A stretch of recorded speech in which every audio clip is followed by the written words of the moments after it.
Yes, nkwaniriza nate ku Focus Farms bali nnyo okubeera nga ogigoberera. Leero njagadde tunule ku factors ezireetera enkoko oluusi obutavaamu bulungi nga bw'obadde ozisuubira. Ekisooka olina okumanya naddala ku gwe ng'omulunzi ku sayidi yo biki by'oteekesa mu nkola okuva ku day one, engeri enkoko zo gye wazituusiza mu buluuda, ddala zibadde zifuna ebbugumu erimala, aeration yaazo eri etya, endya yaazo yo eri etya. Abalunzi bangi tugenda ne tunenya kampuni ezituwa obukoko naye ng'ate naffe tulina ensobi. Nabagamba nti tujja kutunulako ne ku factors ezireetera enkoko okukona nga ziva mu kampuni. Naye leero njagadde tutunulire ku ggwe omulunzi.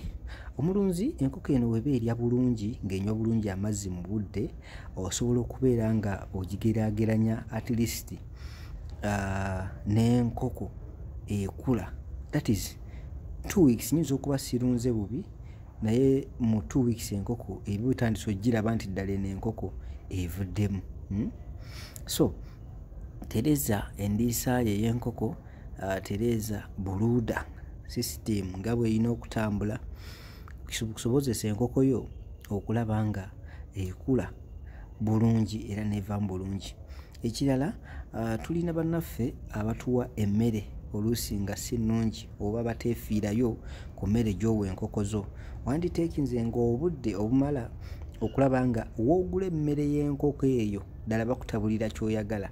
Mulimu bangi n'otumya butumya nga mmere oli n'otafaayo naki kye batabudde mu mmere, naye fakita nkulu okukonya enkoko zo. Ekyo ekirala, mmere ki eri katale ennungi okuwa enkoko. Ekirala, twerabira okugoberera abasawo byaba batugambye oba vaccination schedule zaffe zetufuna okuva mu kampuni, twerabira ozigoberera nga bwe zirina okuba. Buli bw'otagoberera ngeri gye bakulambisemu kujjanjaba nkoko yo era ebyo ebizibu oba ojja kuba nga obifuna.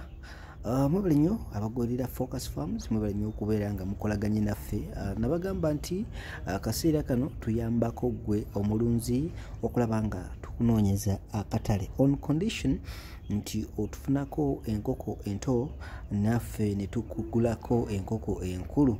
Kino kijja tusobozesa okulaba nga tutambulira mulimu gwe gumu era nga tutambulira mulimu gwe twenyumirizaamu. Tuyinza okubeera nga saawa zino kikyatukalubiriza olw'okubeera nti demand eba nnene naye ng'ate abalunzi oluusi tebalabika. Thank you so much nnyo okuba nga ogoberera Focus Farms. For now, bye bye.